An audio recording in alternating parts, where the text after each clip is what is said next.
Hey, everybody. Welcome back to another Reaching the Summit podcast. Todd and Tim here. Zach is out of town, so no Zach. Tim, finally, March, March 3rd, 2 days away from our favorite time of year. We are probably exactly 48 hours away from one team knowing that they're going to play another day and another team full of people with their college careers being over. I'm just can't tell you how excited I am. I tomorrow at work is gonna be so difficult to stay off the internet and actually focus on work because all I can think about right now is getting in my car Wednesday morning and driving down to Sioux Falls, Yes. getting locked in for an exciting week into the weekend of what could be, I think, the makings of maybe the most entertaining tournament we've seen since all the Dakotas got into the league. Yeah. Well, I can't remember a time where you've got five teams with a legitimate shot. Mm-hmm. Not even like, oh, maybe like last year we said Denver with Tommy Bruner can go on a run. So like some of those teams we thought maybe something could happen, but like five teams that legitimately I can see the path. I don't know that we've seen that before.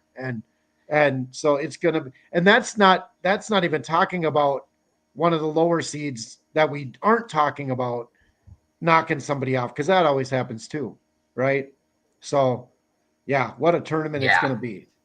We now I Yeah, I don't think think last that. year, looking back, Oh, go ahead, Tim. I was going to say, I think looking back last year, I think everybody thought, all right, South Dakota State, heavy favorite. Their toughest out is going to be in the semifinals versus either St. Thomas or NDSU. Yeah, If they get past them, they're golden. Now it's like, I don't know. I'm still right. 50-50 on who I think will win. Yep. Yeah, it's going to be. It could be all over. I'm going to have an article up on the site late tomorrow. That will. I'm going to kind of put percentages on what on each team and equaling out to 100. I haven't known how to put together. I have it in my head a little bit, but I wouldn't say there's anybody with more than a 20% chance to win right now if we're spreading it out throughout the league, if that makes sense. Mhm. And so I think it's going to be really fun. We'll break down the tournament kind of game by game, second half of the podcast. But we don't have season awards. So I thought we would go, or sorry, season awards announced yet. So I thought we would go through. You and I do see these a little bit differently. So I think that makes for fun discussion. So I wanted to go through the league awards and just who we had for that. I know there's at least a few awards that we are different on. So let's start Yeah. with, we'll both And the announce fun our thing player of is, the year. What's that? I was gonna say, and the fun thing is, you and I actually both are voting members of the league, so it's kind Yes. of Yeah, this is look.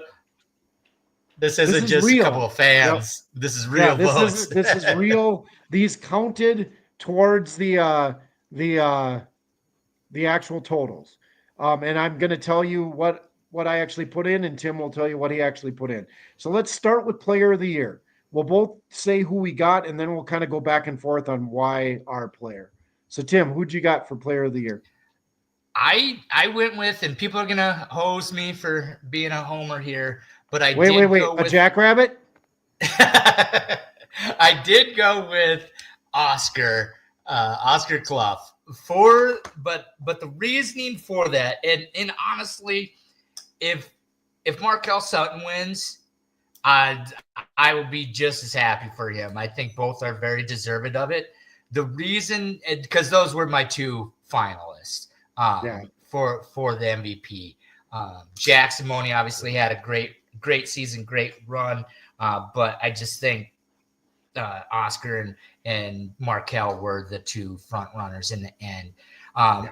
the reasoning that I did go with Oscar is kind of tough. It doesn't look as great now just because the last couple of weeks Markel's been on an absolute tear and things have been a little bit of a struggle in Brookings, but um, no one gets the same sort of double, triple teams that Oscar does, and he's still putting up double doubles.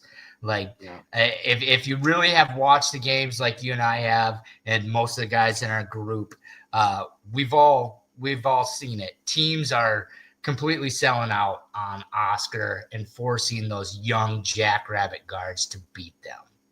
And, in Omaha, you have a J.J. White, you have a Tony Osborne, you have a Jay Sean Glover, and a Cam Thomas, all veteran guys that you can't fully sell out on Markel Sutton to stop him. Sometimes you got to live with some of the things he does. Because if you go full sellout, J.J. White, he went off for 35 in a game this year. Jay Sean, Tony have both, I think, eclipsed 20 points at some point. Cam Thomas, another, guy that can fill it up, and Lance Waddles too off the bench. They just got so many good veterans that know how that can step up to big challenges, where the Jacks, they're young and inexperienced, wildly talented, but young and inexperienced. And I think a lot of teams have realized, let's just make life hectic for Oscar, and we live with whatever these young guys do to us. Right.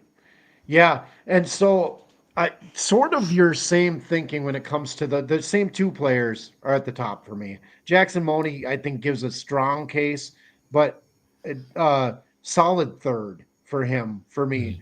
I went Markel Sutton player of the year, and I feel strongly enough about it that if you could get a bonus, like, it's weird, the voting, right? Like, I think it's just 11 points for your first guy, down to 1 point for your 11th guy.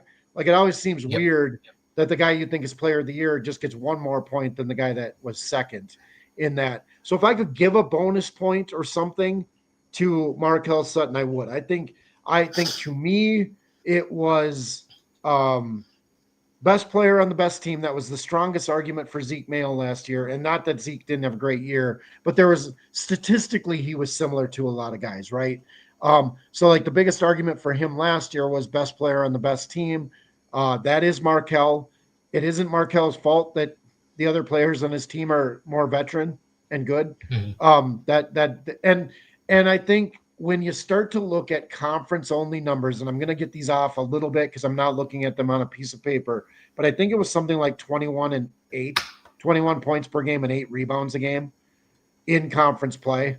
That's player of the year categories. So certainly, like, you can't just go best player on the best team if you've got Oscar averaging 18 and 14, and I know I made those numbers up. I know they're not exactly. They're actually pretty accurate. and I'm looking at it right now. And then you've got the best player on the best team, quote unquote, averaging 15 and 6.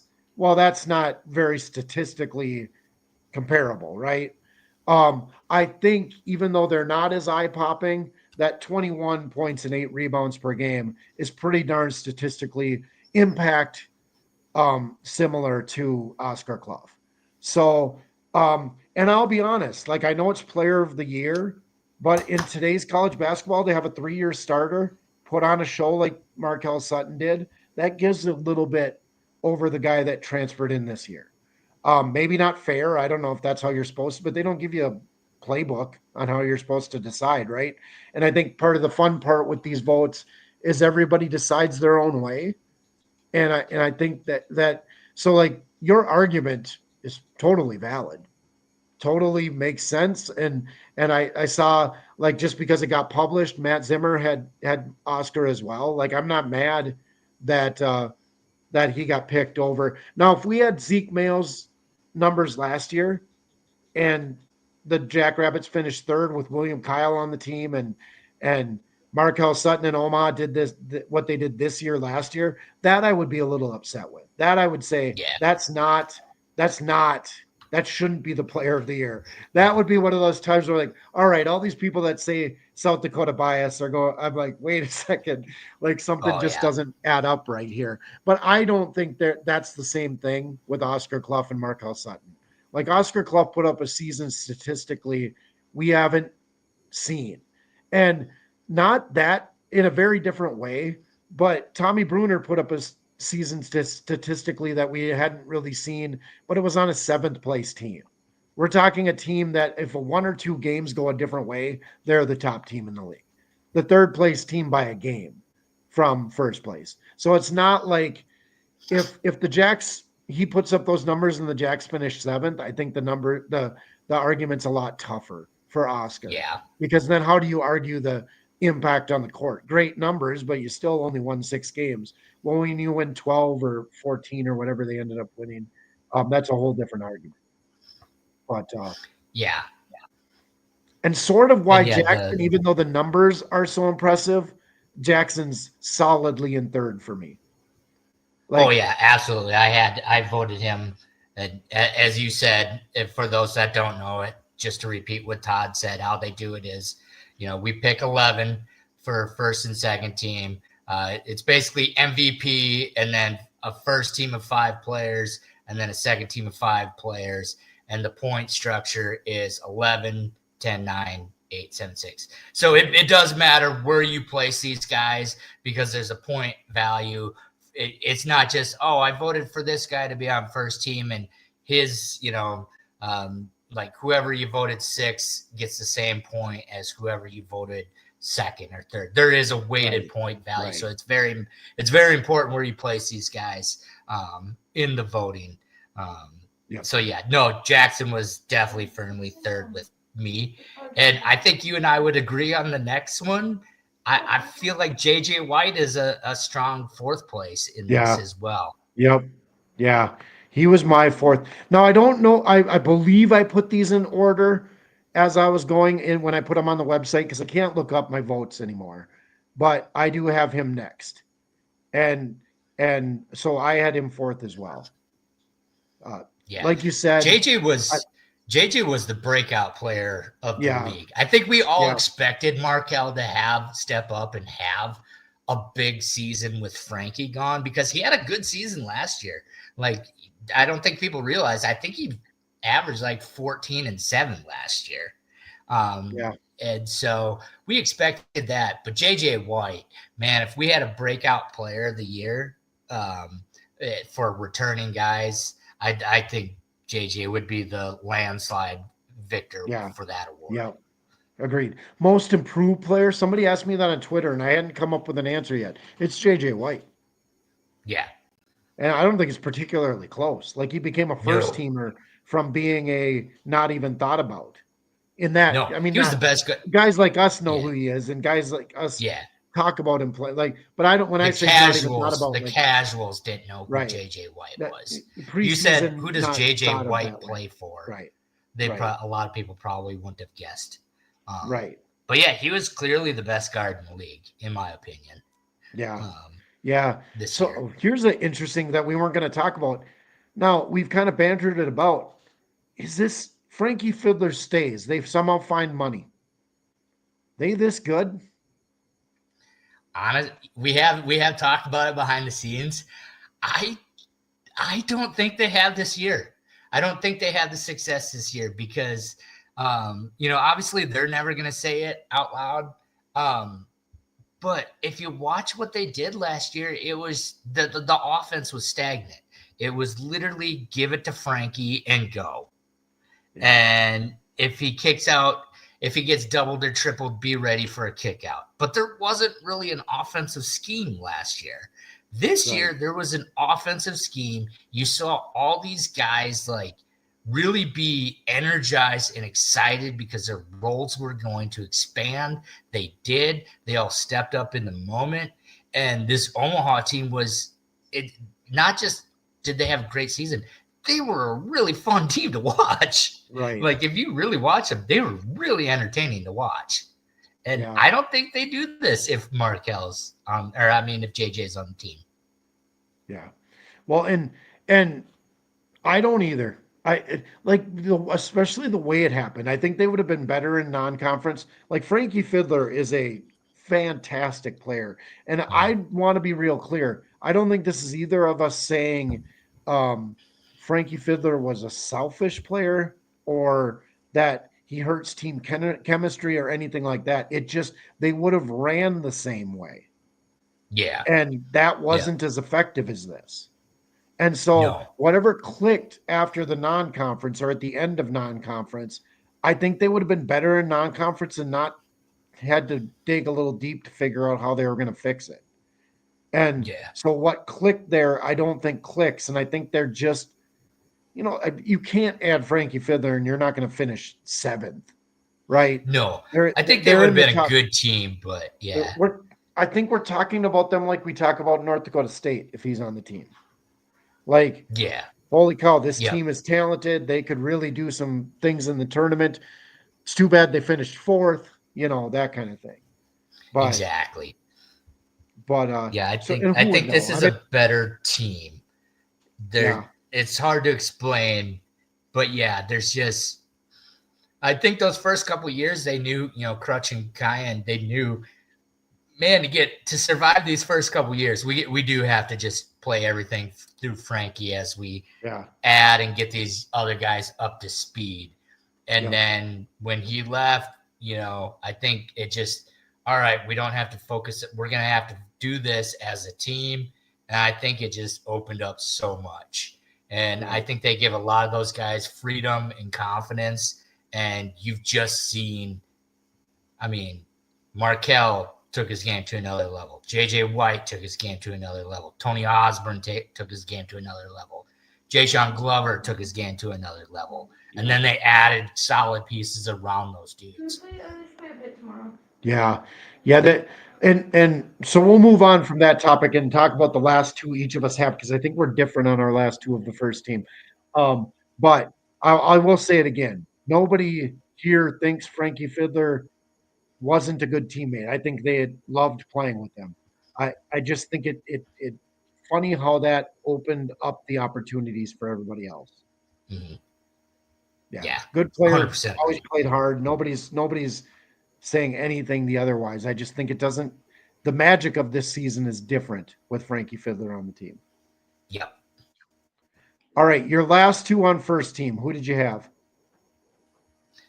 I went next guy. I went with Chase Forte just because of what he does both ends of the court. If South Dakota makes a run, it's going to be because Chase Forte is going off for 25 a game, creating havoc, picking pockets or forcing turnovers when their press is working, and he can be a game changer. I really liked his game. Um, some of their losses weren't his. I don't want to say, oh, it's not his fault or it was his fault or this. I think Chase is a big reason how they performed this year. And then after that, you wrote something in your column. I think you have to put a St. Thomas player in here. I mean, you You do. don't have a season like this, and you can't have a And, St. Thomas player and you could put not on about first three of team. them. That's part of the Yeah. problem, right? Yeah. But it's just the way they play that their stats don't necessarily like blow up because they play so balanced and they're not worried about who's the scorer tonight. It's Right. they figure out who's the hot hand.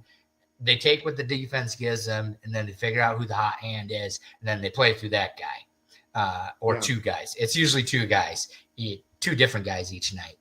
I went with Drake Dobbs. I kind of battled with this one with Drake and Miles, but I think Drake's ability to defend and his assist to turnover ratio. He's been a clutch player, in meaningful tight games.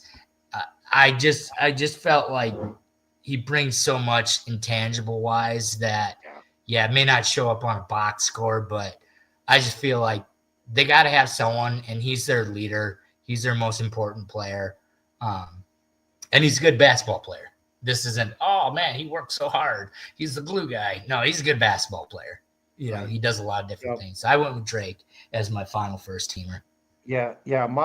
My final two, I had Drake as well for mostly the same reasons you did. I think the unfortunate part is he won't get first team. Like there's too many people that are Right. voting that will look at the stat. Purely stats. One of the things I'm concerned about is that he won't get in the top 11 for a lot of people because the stats don't show that. Somebody on St. Thomas had to get there. I think he's the most impactful player on that team. Mhm. night in and night out. That doesn't mean every single night, anything like that. And not that Miles had a great statistical year too and great impact. I'm not saying he didn't, but I went with Drake for that reason. It had you battle for first the in and out of first place the whole year. Somebody's getting on the first team, and then Yep.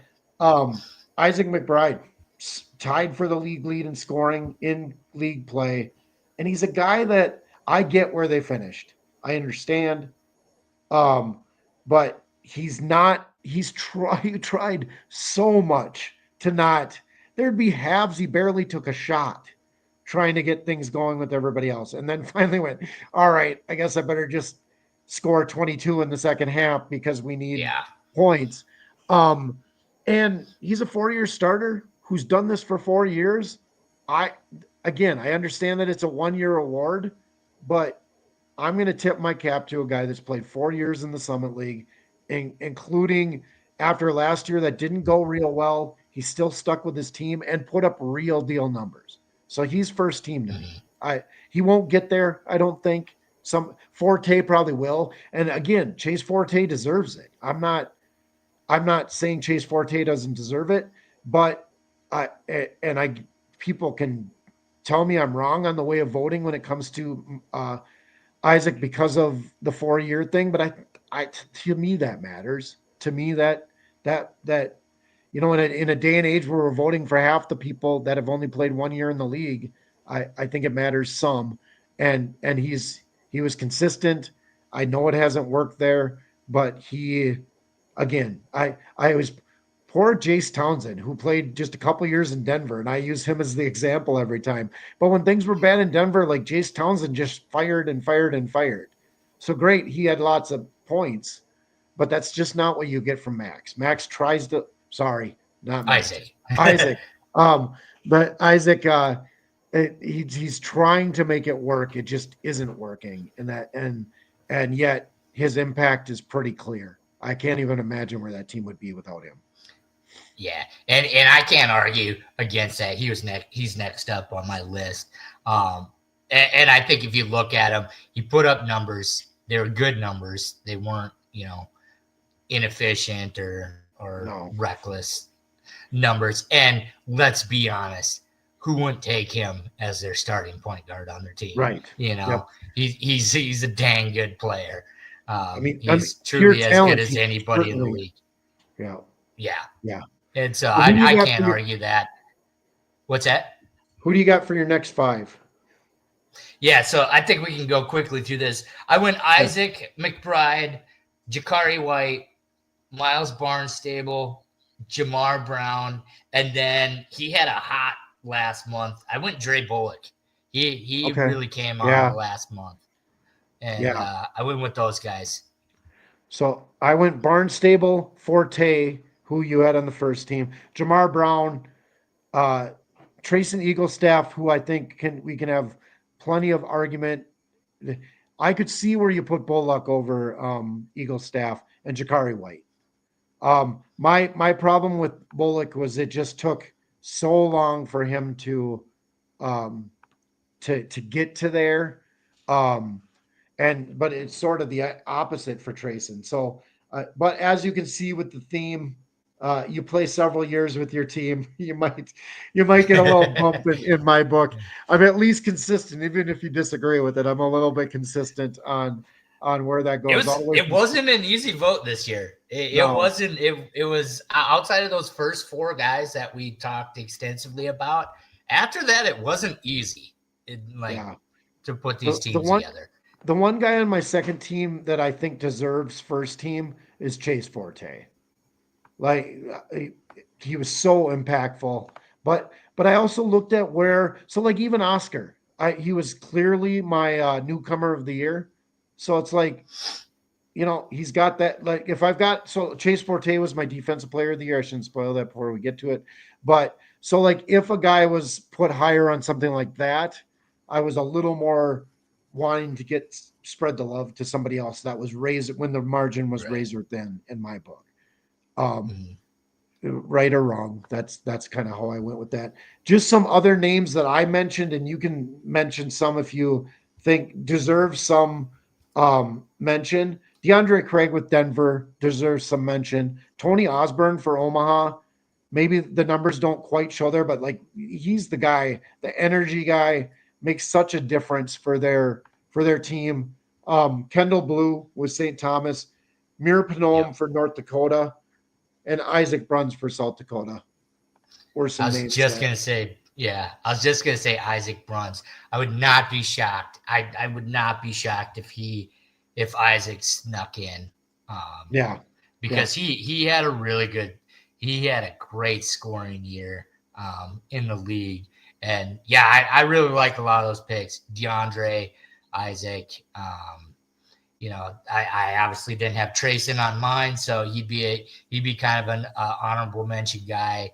Um, and then just kind of looking back here, um, yeah, you could probably Kalen Gary would be another guy that I would put on honorable mention. And then Kendall Blue would yeah. probably be my because there is that's made up of remaining point values of Right, people. right. When they go to So that we've honorable mention team or what have yeah. you.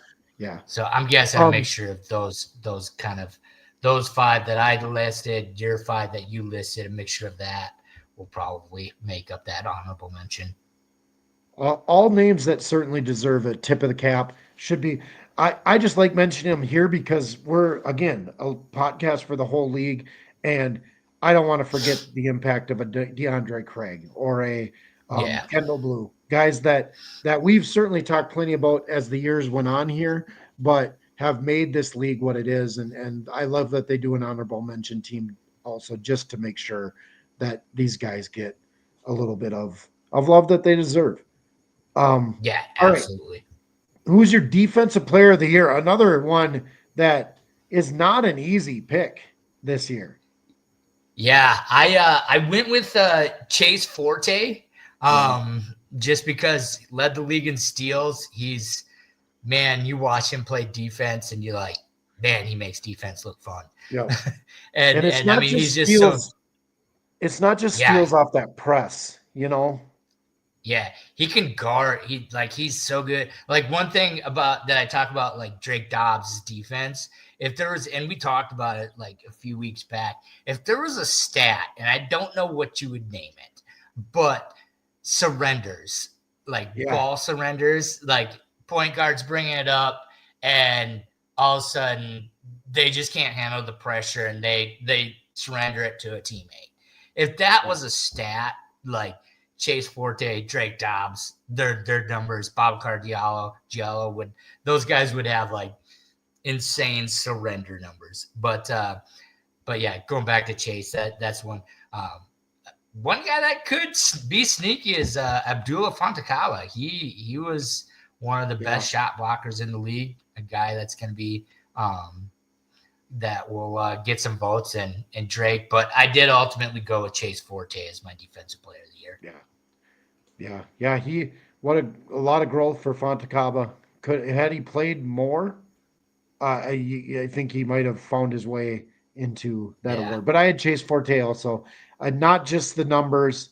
I mean, Drake Dobbs was second to me, and the numbers wouldn't really support. I yeah, mean, what the numbers are hard for defensive player of the year, but that would be that both first team and all defense is where the numbers are a little tough for Dobbs. But like if you just watch, like he just shuts down yeah, the other team's guard. So Nolan Minnesali is a name that I don't think people know as well, but a guy who should be mentioned for all defense type player as well. Um, yeah. does a little He bit of had that. everything on defense. Yep. All right, all newcomer. I don't think we have to spend a ton of time on this. Oscar Clough. Yeah. Yeah, Oscar I Clough, don't think. newcomer of the year. I think then you just go Jackson Money, Chase, Yeah, Miles Barnstable, Dre Bullock. Those would be my five newcomers. right. So I mean, I did technically manipulate it a little bit because this is where freshman of the year comes into play. For whatever reason, we don't get to vote for freshmen of an all freshman team. They do for yeah, the women, but how the freshman of the year is voted on is whatever freshman gets the most amount of newcomer votes. So I did put Nolan Minnesali in my all newcomers. So I guess I did technically leave Trey Bullock off, but I wanted to make sure that the guy I thought I would have voted for freshman of the year got a vote from me. But I think those 6 were probably my top newcomers. That's the tricky part. I think you could easily not have a freshman. So I put 2 freshmen, and I didn't know the rule. I just decided it seems weird to not put any freshmen on. So I'm glad now that I know the rule. I'm glad I did that because that makes an even bigger difference. But definitely Oscar, and I actually just on my freshman of the year would be Sebastian Akins and then Nolan Minnesali. But both of them I put on my all newcomer just because I wanted a couple of freshmen. Um, my thing for Akins over Minnesali, probably a little bit of statistical, just because Minnesali plays on a team where he doesn't, and uh, Akins kept that thing afloat in Denver when Craig was hurt, and just both those guys, whichever. I don't think there's an argument for it to not be one of those 2 guys. Yeah. For And freshman of the year. I think it's kind of like the player of the year. I think you tip the cap to whoever gets it out of those 2. That's what I was just going to say. To me, it's the same thing as Markel Sutton and Oscar Clough. You can look at it differently, and I can't dislike the argument. There's probably, and I was going back and forth on it. Like at first, I was arguing with myself that Minnesali had a greater impact, and maybe he did because he does on the defensive end. But like then I thought about it, and I thought, if they didn't have Sebastian Akins on Denver, like that's and then to watch him towards the end of the year, like he just grew up so much as that season went on. It was like, wow. I mean, like he killed South Dakota State in the finale. Right. Yeah, I mean, they couldn't stop him. The sad part in this happens to Denver way too often. And I don't remember if we talked about Wilburn's situation at all on the last podcast, but that's all up in the air. He's playing so well, he's going to get some interest outside of this league. And that's something that unfortunately Denver just keeps running into. But I would love to see him back another year. I think if he comes back another year, he could be due some real deal looks from big time schools. Like I'd hate to see a guy like that go to, some sidestep, go to that Missouri Valley or something when you could just go one more year and get your big move. But if someone comes in, they're just recruiting him for depth, but they'll promise him the world, type of thing. That's what happens to everybody, right? Yeah, I would love to see that. I would be so pumped to see that trio of guards in Denver: Isaiah Carr, Abdullah Fontakaba, John Manny is starting to come along too. Yeah. If those 6 guys come back and whatever is going on with this Wilburn situation, it's still deemed undisclosed. And the AD did come out and say, we have not changed our coach. We are not planning to change our coach. And so if they get all that back, man, whew. Yeah. But I can't argue your pick for Akins because he is a heck of a talent. Well, and just on a personal note, like I who knows what's happening there, but it does start to feel like there could have been even something personal, like and just because of the way that it's being reported now and the way that it's and so like if the Wilburn family is going through something right now, like I just want to, and I don't know why they'd be listening to this, but let's pretend they do.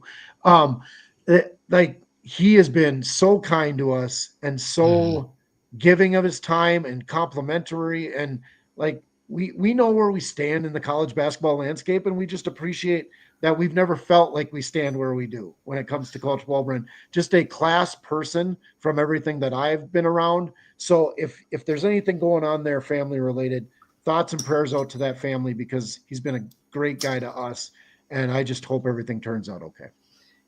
I could not reiterate that anymore. In my experience, again, same with you, Todd. I've had a lot of pleasant conversations with him in person, messaging, just really great from my experience, really great guys. So again, yeah, if it's a personal family issue, definitely think about those guys and hope the Wolverine family is doing all right. Yeah, absolutely. Sixth man of the year. Who you got? This one was tough. I went Yeah. back and forth between Jay Sean Glover and Tajavis Miller. I ended up going with Tajavis Miller because he just coming like he gives them such a change of pace with what he does with all those 3-point shooters. He plays more of a power guard game. And I think he scored. I think he was scoring a little over 11 points a game. You know, for that Six Man of the Year award, I usually give it to a guy who's some instant offense off the bench, gives him a little pop. And I felt like Javis was a little bit more consistent. But Jay Sean was my second pick for that. But I went to Javis Miller for Six Man. Yeah, good pick. I went Lance Waddles because I'm really the traditional six man of the year, like the microwave guy. And so, like, Yeah. I'll be honest, there's a little bias in that. The guy that can come off the bench, which I feel bad when I think about Jay Sean Glover and the impact he can have on both ends, and same thing with to Javis and so like, but I just love those instant offense guys. So kind of a I don't know if it's a homer pick, but just the guy. It's the same thing as if there's ever like a 6'6" power forward, I'm gonna really overinflate um well how good he is because like I just love those tight end type guys that could dominate inside even though they're not supposed to. My favorite Mm, USC player ever is a guy named by the name of Sam Clancy, which if he broke 6'7" would be a shock, but he's about 260. So like that's my other bias is the microwave guy that comes off the bench and just puts up yeah. huge games. So I think I that's went a with lot of what you expect from that six man is right. bring some energy, score, and that's kind of that role that you look for in a six man. I don't think we have to spend a lot of time on the next part, and I think this will be the easiest vote for most people that are voting. Coach of the year. I went with Crutch. I mean, Yeah, how can you not? Coach yeah, yeah, Crutchfield. I yeah. mean, And just what a year. yeah, Unbelievable. next year might be Coach Towers' time to crown Coach of the Year because he it's keeps. kind of like I mean, it's kind of like your picks for he's been in the league for 3-4 yeah, years now. He deserves an yeah, all yeah. league vote. Yeah. Johnny Will I be Tower consistent? yeah. Will I Johnny be Tower consistent deserves next to year? be coach of the year at some point, Yeah, like a legacy pick or something. yeah, Um, but for this year, I there's you got to go Crutch. I mean, yeah, it's unbelievable, and the story that they have built. Kyan's a little embarrassed about the trash can thing, but man, that took off, and that team rallied around it. Coach Crutch loved it. He's like, no, let's roll with this. Gain so much steam, and yeah, I mean, just seeing what he's done with a program that honestly was dead. It yeah. was dead when they got there, and they came in, and in 3 years they won a league title. I mean, Right. that's crazy. Yeah, it is that simple. Coach Crutchfield, I don't think it's particularly close. Um, I just it's too much of a story. So I don't know. I don't need to belabor anything we already said. But those are the awards for the year. Now we said last week this one's probably going to go a little long. It will. We're 40 minutes in. We haven't even talked about the tournament yet. But time to talk tournament.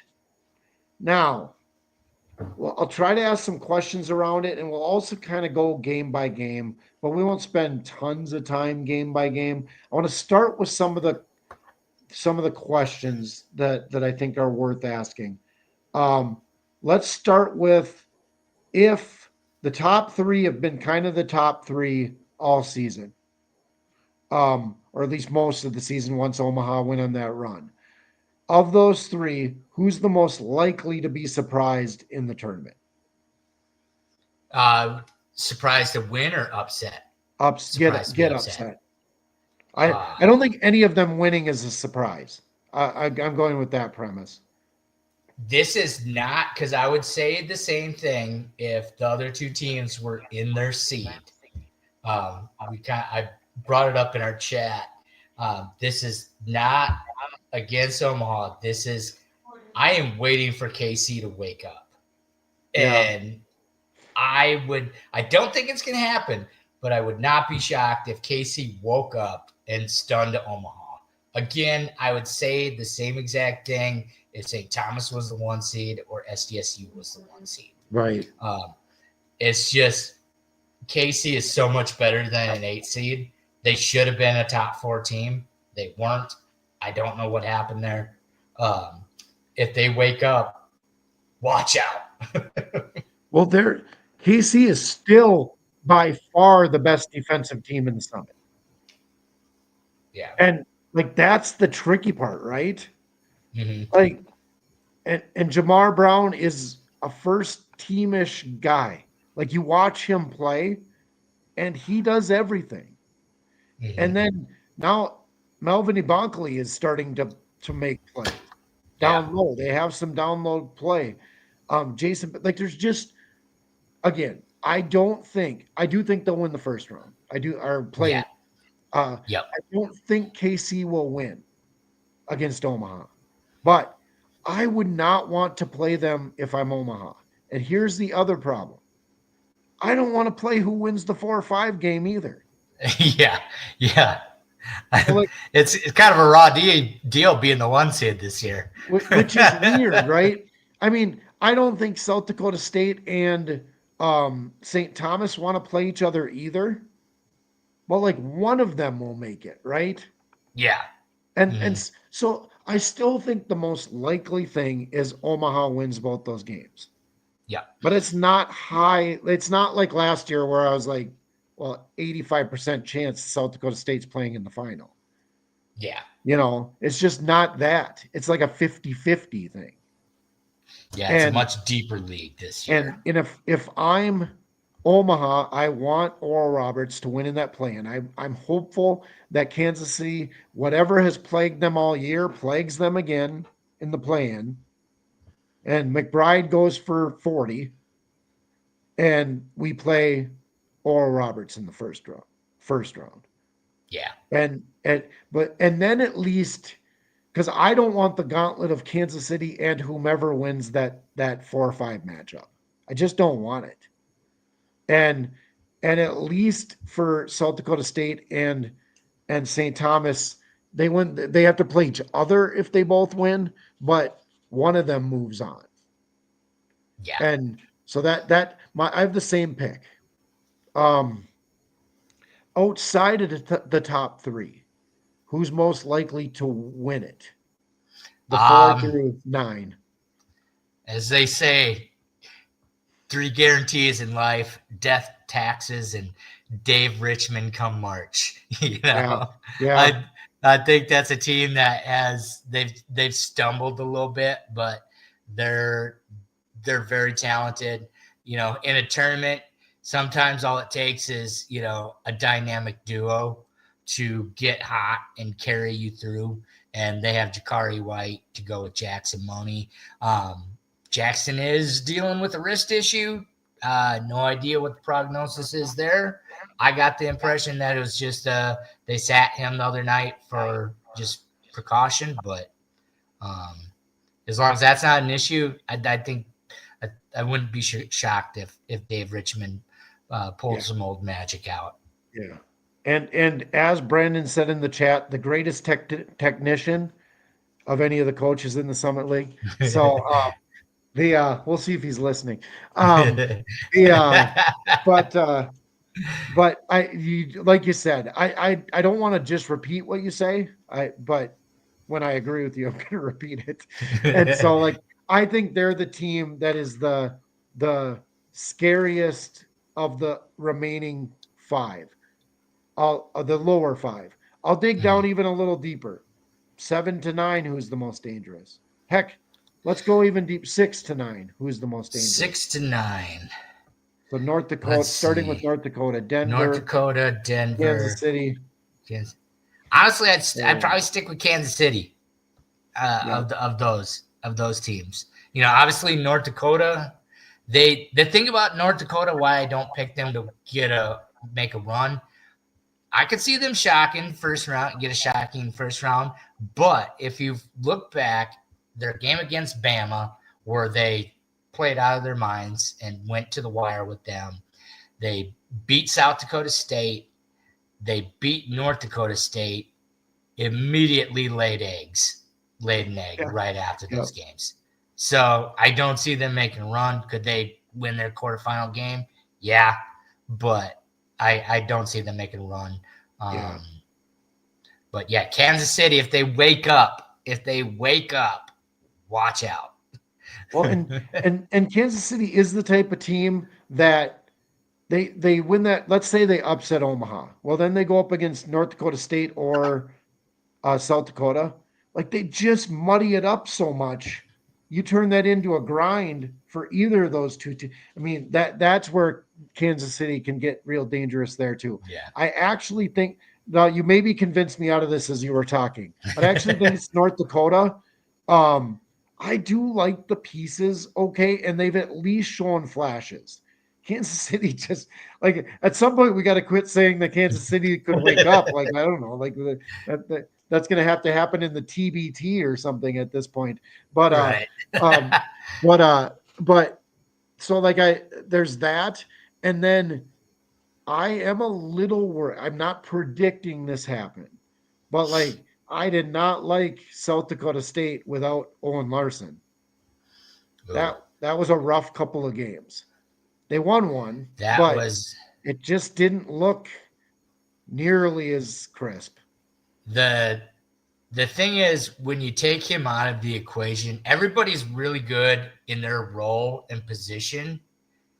You take him out of the equation, now everybody's moved into different roles, and it's been a scramble these last couple games. And the thing about Owen is what makes him really good. I said it in our chat. The offense runs through Oscar Clough, but Owen Larson runs the offense Right. for that team. He is a tremendous passer. He's got that ball on a rope. And the thing that they're struggling with teams selling out on Oscar is he's good at getting it over that post defender that'll front Oscar.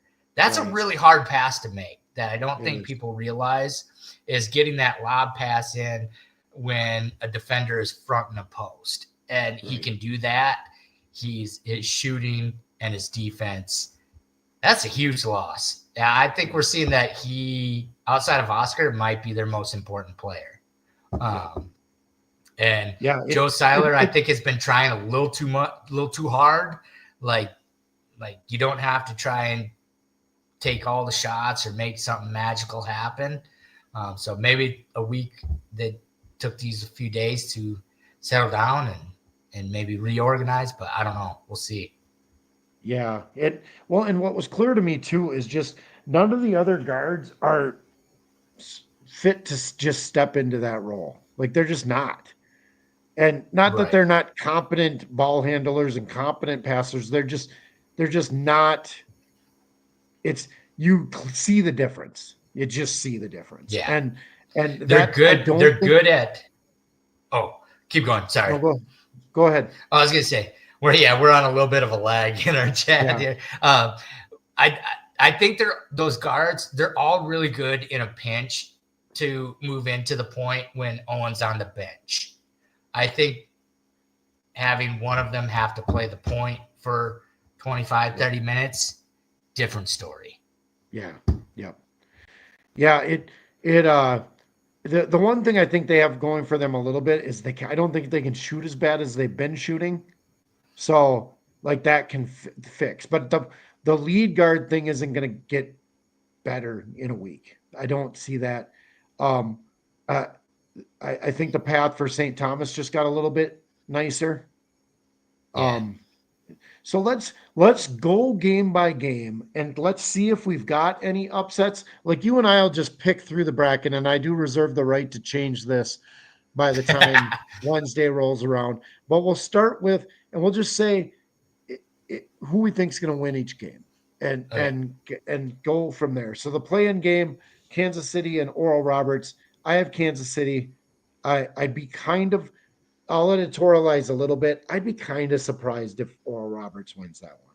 I just, they just have not shown that they're going to. And that's not an Yeah. easy matchup for them. No, with the way Kansas City can still play defense, and as you were saying earlier, really muddy it up and grind it out.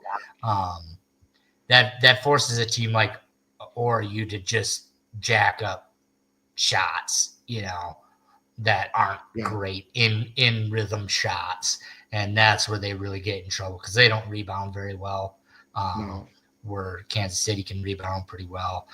Yeah, I see Kansas City taking that game unless McBride has some Mackey magic, as they say. I don't think anyone's ever said that, but I'm going to say that Mackey magic. I like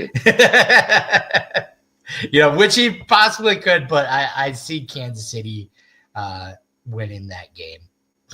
Yeah, I do too. So we both have Kansas City moving on, which makes the next one easy. Omaha versus Kansas City. Who you got? Like I said, I don't think it would be the game that I wouldn't be stunned if it happened. I'm still gonna go Omaha to win this game.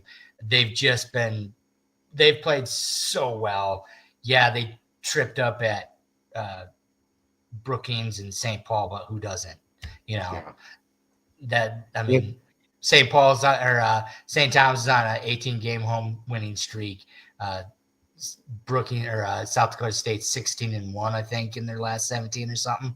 So yeah. There's no shame there.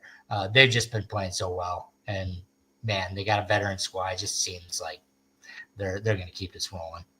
Yeah, I think it's Omaha, and I think it's by double digits. I think you made the exact point. They lost in Brookings and in St. Paul. Like that's normal. That's what everybody does. Including St. Thomas and South Dakota State in the at each other person's game, right? And so like they didn't, and Kansas City's offense is just bad, and it's not just because they can't shoot. Like it's just it doesn't move enough. Players don't move enough. It's typically kind of bad shots. Like the results are deserved. Like it's just what they'll do is they'll hit a bunch of threes at a point in the game, but they're not particularly moving the ball or doing anything special offensively. They're just hitting a few shots. And what I find myself doing when I'm watching, going, oh, maybe they figured it out. And then I have to tell myself, no, they're just hitting some shots. And then inevitably they go on an 8-minute drought because it's not a rhythm offense at all. No, it just flows. I've never seen it flowing all year. So I don't know why that starts now. If it does, I don't want to play them. But I think Omaha gets past this one relatively easy. And if Kansas City does pull off the stunner, it's because they made it an ugly game. And it was a 1st to 60 type of thing. Yeah. That would be the only way. They made it physical. They beat up Omaha, and it's a race to 60. Yeah. Yep. So 4-5, North Dakota State, South Dakota. Who you got? Until last week, this was a toss-up. We knew even before last Wednesday when they played in Fargo that they were going to play again, and they were locked into this. And I thought, all right, this is going to be a toss-up. But the Bison, they handled South Dakota without Jackson Money, without Brandon Watkins. I think they're going to play. I have no insight there. I'm just going off of what I've seen in intuition. But if those guys are back, I think NDSU takes care of business just because, that front court of South Dakota it's beat up. I don't know if Myron Booms is back. If he's not back, they're in a world of trouble. And I think North Dakota State will eat them up on the glass as well as probably play pretty well. But I'm going with North Dakota State in that one. Yeah, South Dakota is another team I'd love to see a chunk of these guys come back next year because like it started to click, and Yeah. that's a team. If they can get a chunk coming back, I could see the Omaha of next year being Yeah. South Dakota. The only And with problem the, is all those guys are seniors oh yeah, outside of true, but Isaac Bruns. there's some, isn't there some JUCO stuff with some of those guys or none of them? I think Chase played a year of JUCO, Okay, Chase Forte. So I think he could, but let's be real. If he's got eligibility, do we see him back I don't in know. Vermillion? Yeah, I don't know. I Bullock hope he Bullock is. is I gone hope he too. is.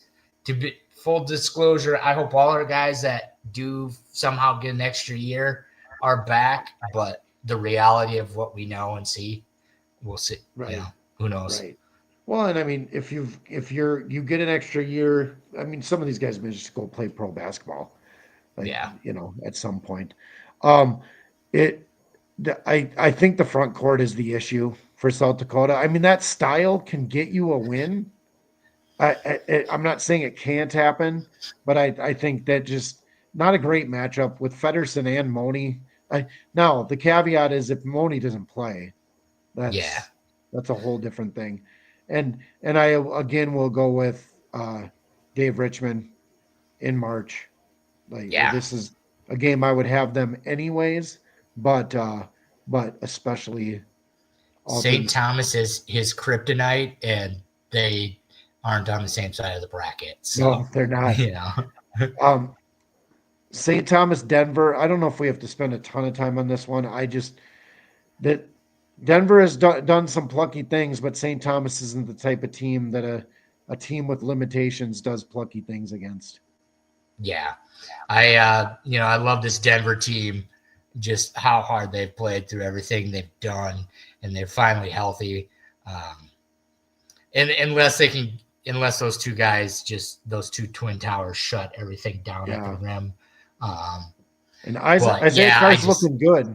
he was tremendous against South Dakota State. Yeah, Holy smokes! yeah, Um, I just don't see St. Thomas losing this game. Just their veteran team that plays very connected, and you got Johnny Tower, who's yeah. man, just a maestro of a coach. So yeah, I think St. Thomas. They're a better team. They're deep, and you got Johnny Tower as your head coach. So Right. uh, Yeah, I love those guards in Denver, but with the injuries and all that, I think they actually outperformed to get the 7 seed. yeah, Um, and I will reiterate what you said. Like that team plays their rear ends off every night. Like it's so nice to see with a team that has been through some things.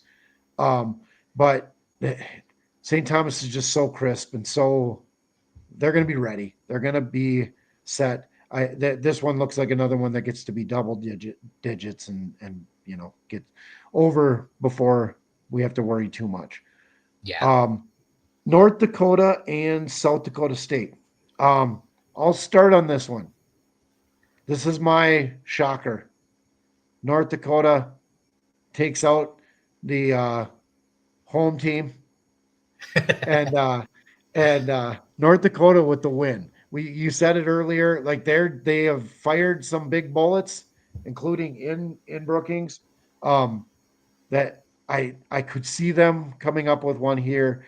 I am nervous. Now I'm going to say how nervous I am, and then we're going to be tweeting about your Summit League champion, South Dakota State, South because Dakota. like it's a tiny sample size off of 2 games, but I did not like those 2 games. And North Dakota is not a fun team. If they get things going, there is some talent there.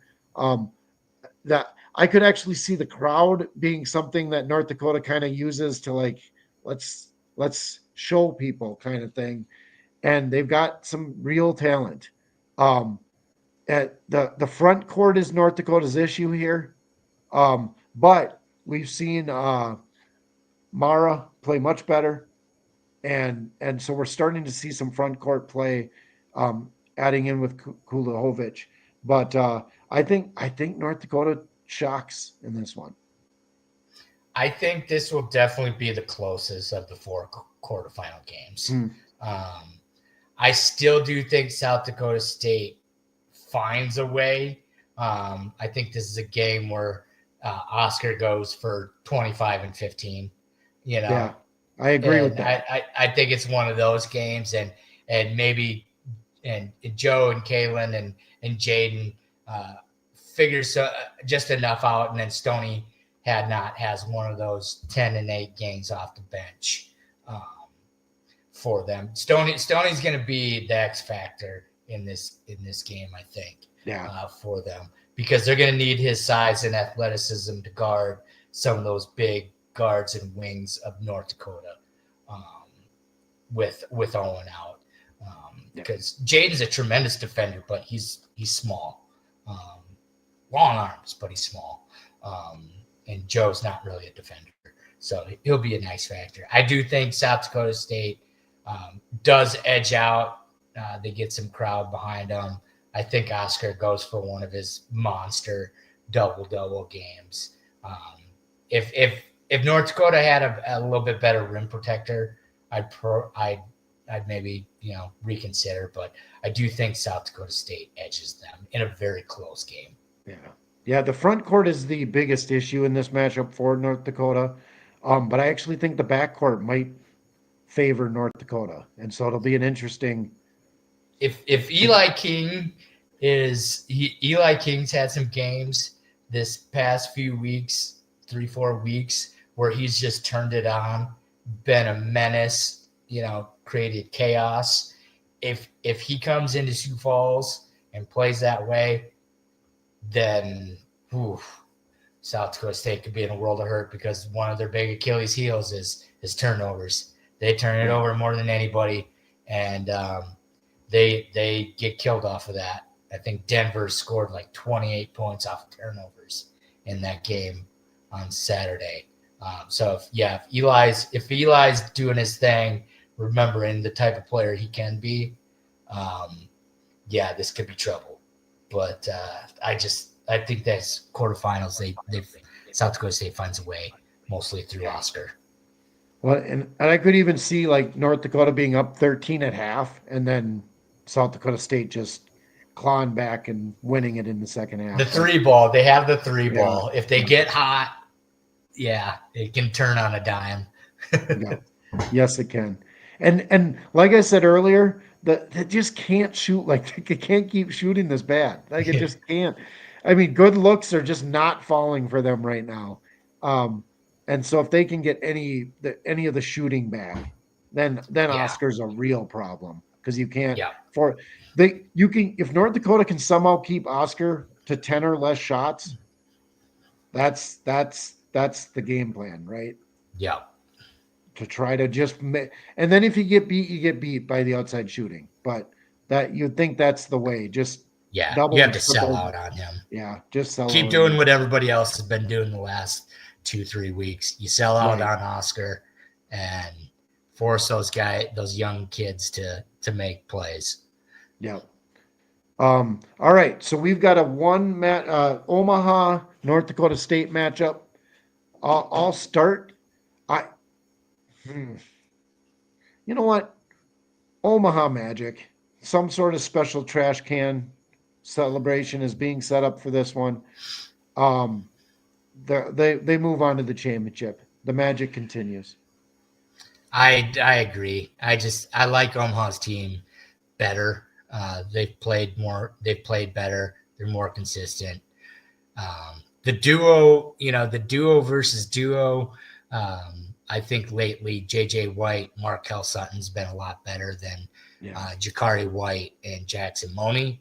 And then when you look at their depth of both teams beyond that, I like Omaha's depth better in terms of their other role players.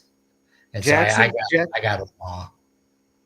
Jackson puts up those those memorable giant games, right? And so has Markel lately, I guess.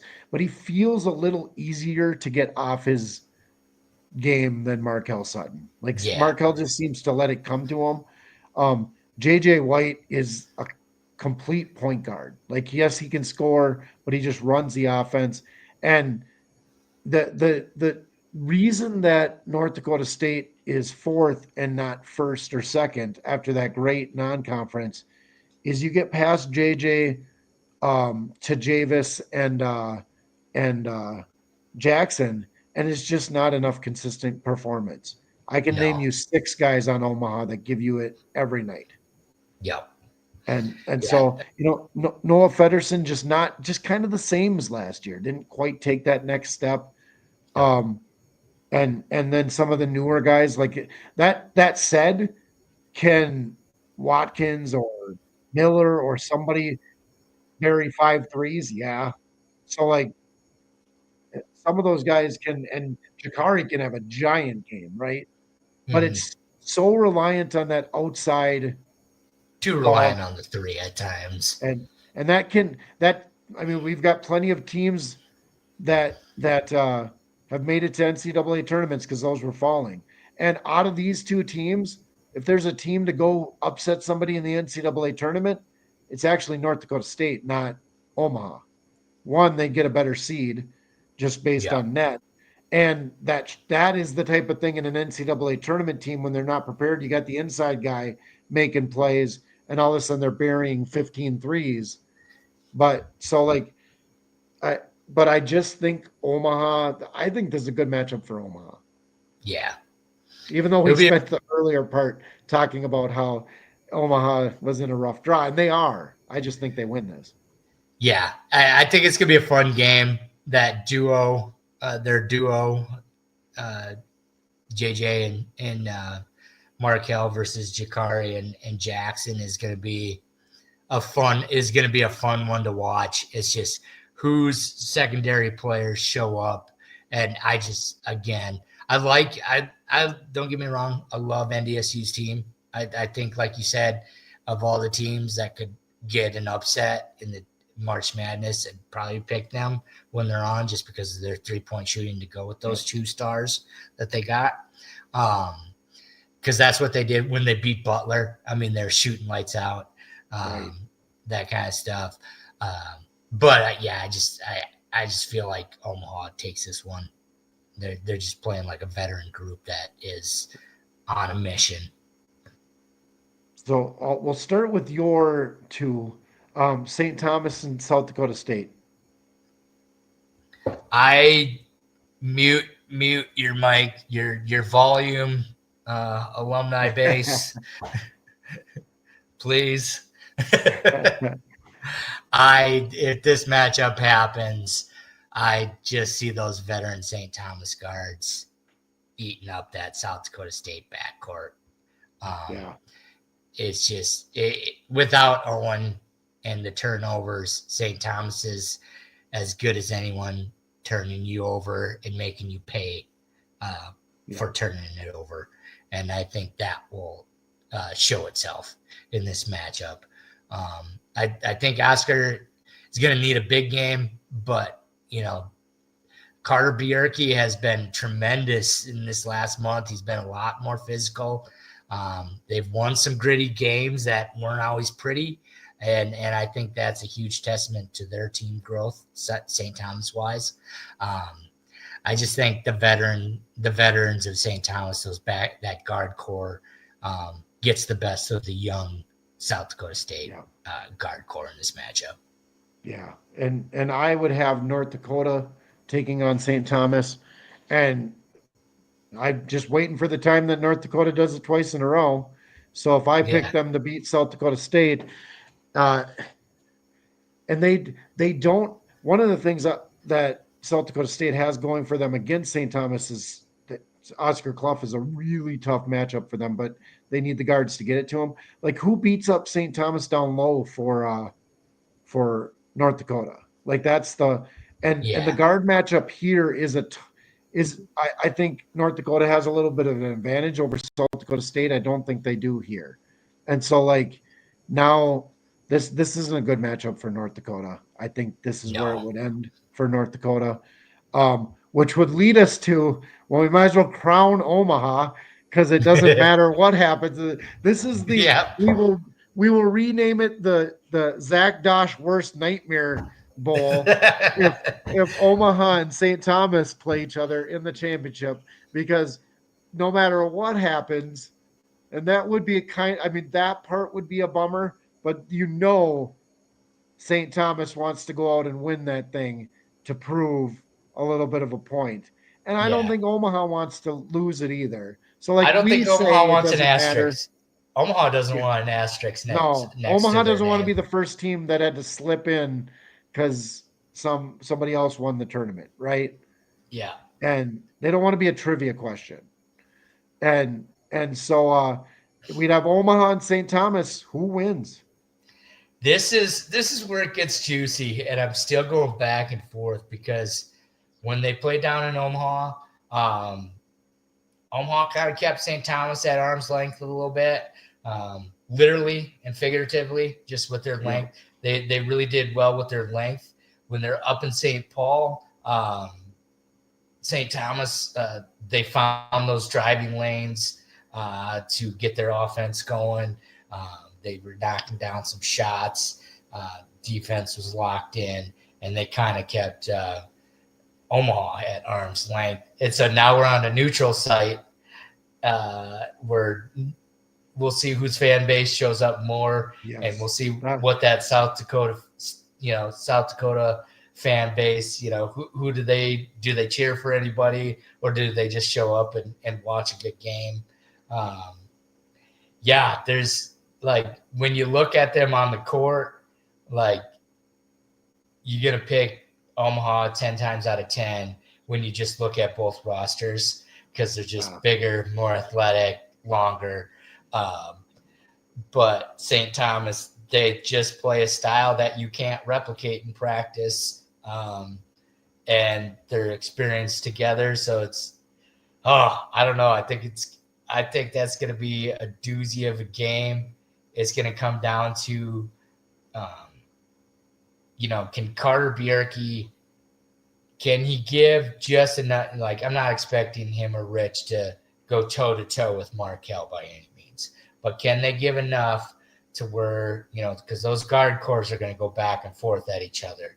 Can Carter and Rich and Ben Osaban, can they combined go toe to toe with Markel? Yeah. In a way. Yep. And I think that's where we'll see it come down to, because I do like St. Thomas's guards a little bit better as a unit, but man, Markel is just a different level player than what St. Thomas has in the front court. So who exerts their will here? And that's what it comes down, like, to me, picking this game. It comes down to Markel Sutton, to me, is the player of the year. And especially if we were to take the last month and a half of the season, I don't think it's particular. He's the most dominant player in the league the last month and a half. And that you can't replicate that on the other side. And we just went through the depth of Omaha. Like, it isn't just South Dakota State needs guys that haven't been doing it lately. I'm not saying they're not capable of it. They just haven't been doing it lately. Omaha just needs guys that have been doing it to continue to do it. Yeah. If they somehow find a way to slow down Markel. And so I'd go Omaha.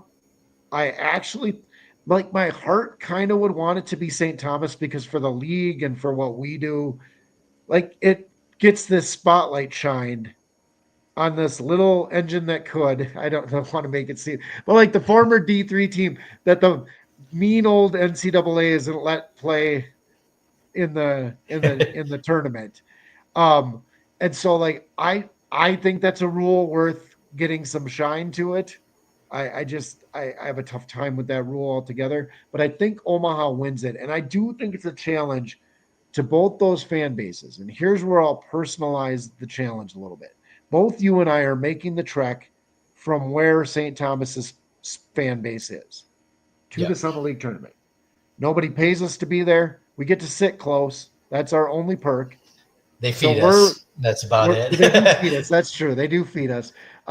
For when we're there for the we game. Don't pay to get in, and they feed us. That's the true. benefit. So yes, now I'm starting to realize this isn't as big. We got to keep Ryan Powell happy here. But my point to that is, we make that trek. We pay for a place to stay. My family joins me. they certainly don't get free food, any of that. So we make that same trek from there. On Saturday, my children, my mother, my brother, and I are making the trek to Omaha to go visit Omaha and then driving back to Sioux Falls.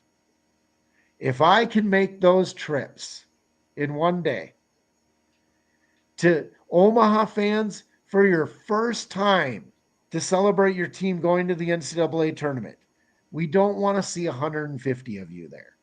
This isn't Oral Roberts. I think they have a legitimate, that's tough to get people there type of thing, even for the championship. Omaha, it's the It's 2.5 trip to my hours. hunting cabin. I do that every 3 weekends in November. It's a few hours. You make the trek, you drive home, get home late. Right? Yeah. You take one day off of work. If you're a Monday through Friday job person. St. Thomas, kind of same thing. Like my challenge is, what if you could get 1,000 people there? 1,500 people there. Like get that to, especially Omaha fans, like you're planning to go to the NCAA tournament.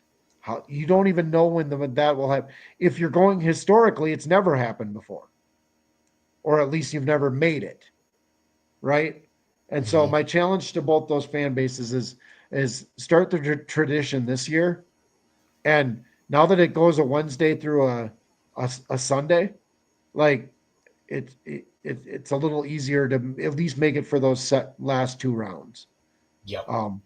So we'll see. I mean, I'm sure everybody's been just waiting to make their decision on me making an emotional plea. So now it's happened, and so that's good. But like that's the cool part, right? Like you don't know the next time. And even St. Thomas, I know you can't go to the tournament, but like go there, be part of the story of the team that wasn't let in.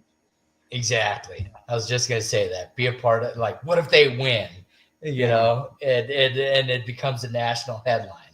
You know, you're Omaha, all in the crowd. If Omaha cuts down and we have another trash can celebration, right? That's getting on ESPN. You know, like cool. I think those two are. It's so ironic that I don't even know if it's ironic, but it's so cool that I think the best story that could happen is those two meeting in the finals, because both teams have one heck of a story to talk about. And it's on a weekend, so if you win your quarterfinal game, fans get there, be there. Sioux Falls is a nice town. There's plenty of places to stay. The tournament is awesome. The venue, the Denny Sanford Premier Center, is amazing. It's a great time. Get there. Show up. And you know, there's no perfect way to do these conference tournaments for smaller conferences. But so like the Atlantic Sun is playing today. All 4 games at home sites, or at least at sites, they're all playing at the same time. How dumb.